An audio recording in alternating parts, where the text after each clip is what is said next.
The most important thing today is build a brand.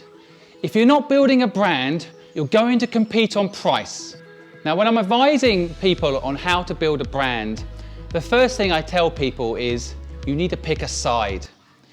And by sides, I mean you're either going to build a company brand or a personal brand. Now, they can combine, but you have to be very careful with it.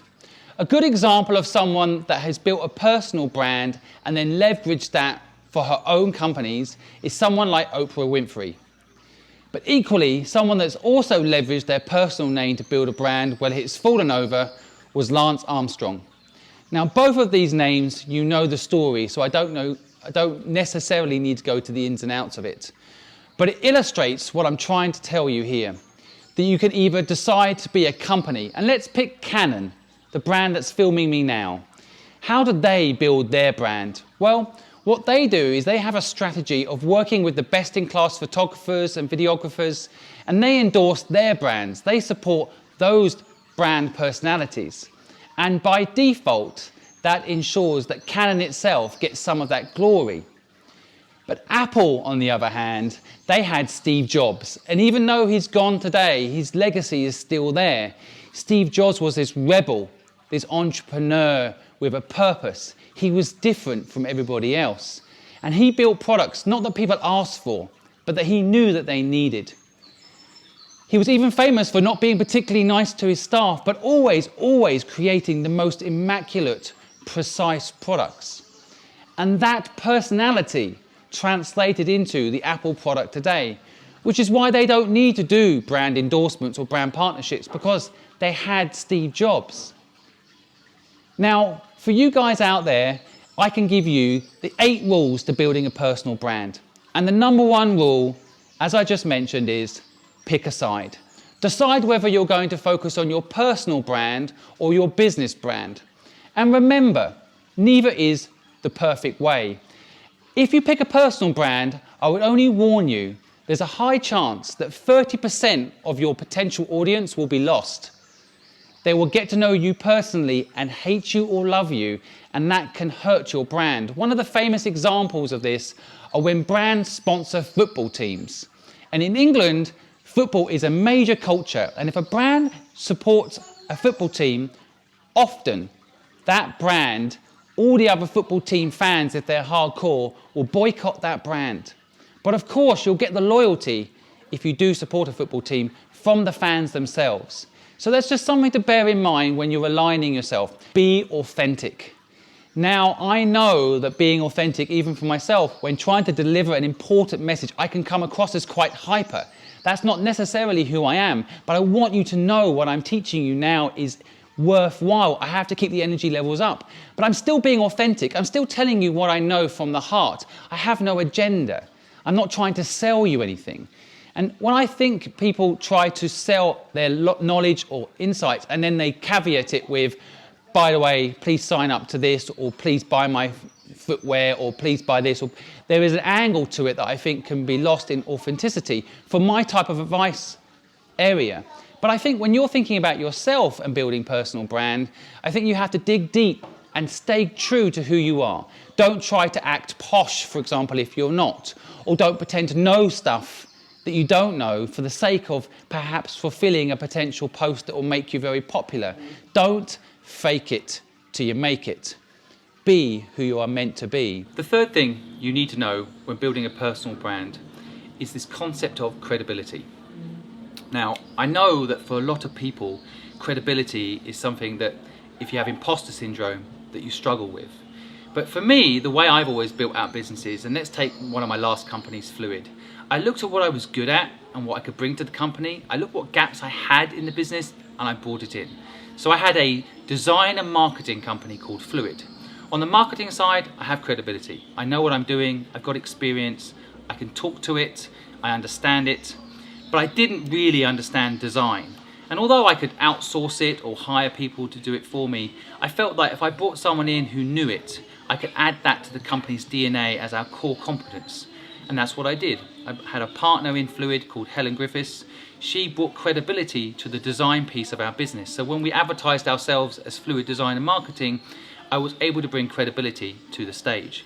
And that's something to work on. I think sometimes with some people, they may be learning their craft and you might not feel that you're, for example, a credible photographer yet or a credible personality type. So I tell people to work on it. It's an ongoing process. Even for myself, I've been doing marketing for a long time. Just in the last 3 months, I've completely reinvented my learning around YouTube and Instagram. All of these things are also changing. So if I'm going to be relevant as a marketing person today, I still need to keep learning. So credibility is something you have to continually work on. Now, when you want to build a personal brand, one of the things I think people forget to do is go back and audit their past history. And some of us have got some shady things that we perhaps did in the past that aren't necessarily on brand. I'm not one of those people. I've been an entrepreneur since the age of 15, and really from 15 onwards, I mean, I didn't really even have email till I was 22 years old. So I come from a different generation perhaps to you guys who are building presence online.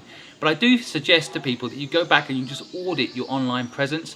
Just make sure that what you've said in the past wasn't due to peer pressure, wasn't due to some misunderstanding of the information you were given at the time, and that the information that's out there about you still represents who you are today, what you believe, and how you think about the world. And if you don't audit your past, I think sometimes people can perhaps, for example, have an old video come up about you where you're saying things that are not who you are anymore and or don't reflect what you really believe. So do check your past to ensure as you're building your new personal brand, it doesn't come back to bite you. Number 5 on my list for building a personal brand is this concept of securing all your assets, basically. So I always tell people that, buy your URL if you can. If you can't, buy every URL linked to it. So I own simonsquibb.com, I own simonsquibb.co.uk. I tried to buy every simon.com URL there was. I just wanted to own my personal name and that of my company name. Now I could just caveat for a second here and say that within a company branding build, I also think, of course, you need to secure all your company URLs, but there's one element I think a lot of people overlook, and is they don't trademark their own personal name and they don't trademark their company name. Again, this can come back to haunt you. So I think buying URLs, securing your URLs on things like YouTube. So I have youtube.com/Simon Squibb. There is another Simon Squibb in the universe. I now have that URL, so I protected myself from future imposters coming in pretending to be me, but equally at the same time I now can leverage those assets to further enhance my personal brand. And these rules are the same for companies, but do not forget to trademark your brand name, both your personal name, which you might think as you are that person and you have the URL, you don't need to, but you absolutely do, because there might be another Simon Squibb out there and I don't want him owning the trademark, which means I can't operate under that name in the future. So just bear it in mind.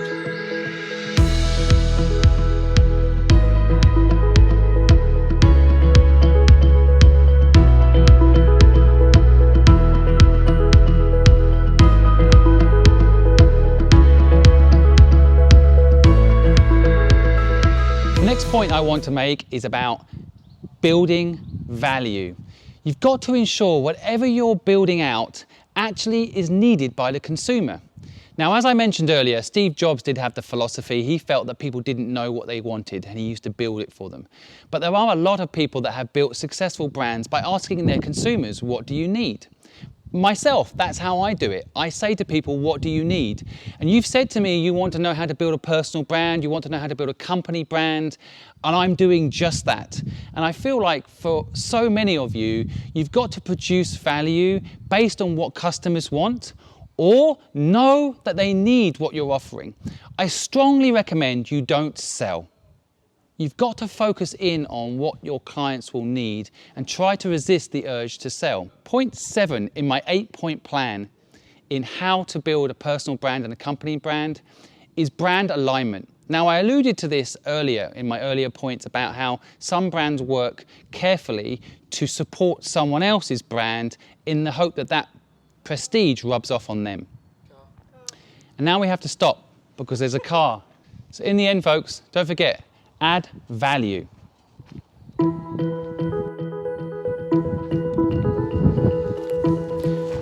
Point 7, folks, brand alignment. Now, I know that for a lot of you, getting partnerships is not easy. And I totally get that getting these deals done takes a bit of work. But the key to a strong brand alignment partnership can be what unlocks your personal brand. So I'm building a company at the moment that is all about property. And so we're looking to work with the best-in-class property companies, and that, by osmosis, will give us extra value. Equally, at the same time, if we can bring to the table something that they're not good at and add to their brand, that's the secret sauce. It's not about the money. Don't negotiate about sponsorship and price and so on. Think carefully about how you can add value to their brand and how their brand can add value to yours. Let the money conversation become much further down the line piece of information when it comes to contract stage, for example. But focus on the value, and this can incredibly boost your personal brand, your company brand, and ultimately also help you increase your reach, help you increase your impact, and hopefully add some new values to your own business. Now, one caveat to this is never do a partnership with anyone that doesn't align with your personal moral code. Don't compromise just for money or for fame or for any of the things I just mentioned. Stay true to what your company's doing and learn to say no.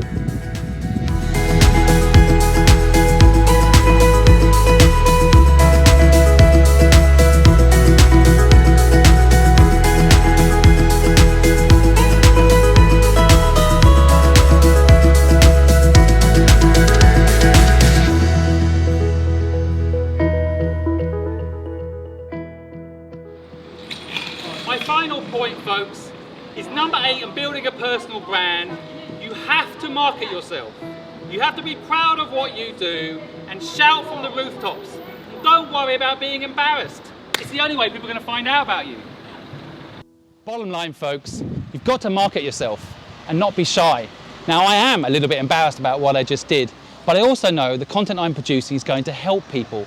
And I know if I don't shout about it and don't share it, I could be wasting a lot of energy and getting no return. So if you liked my 8 points today, you think they were useful, please share them with anyone out there that can leverage this insight. Equally, if there's anything you want me to produce for you, you let me know in the comments below, or drop me a line on simonsquibb.com, and I'll do my very best to produce content that's useful for you and follow the 8 points that I've just told you myself every day. So I'm authentic, I'm trying to give you value, and ultimately I'm absolutely not selling anything. I just want to help that younger me. When I was 15 years old, I started my own first company and I found it hard. And there was no need for me to find it hard if there was knowledge like mine out there to get. So please share this content, give me a like, and any feedback would mean the world to me.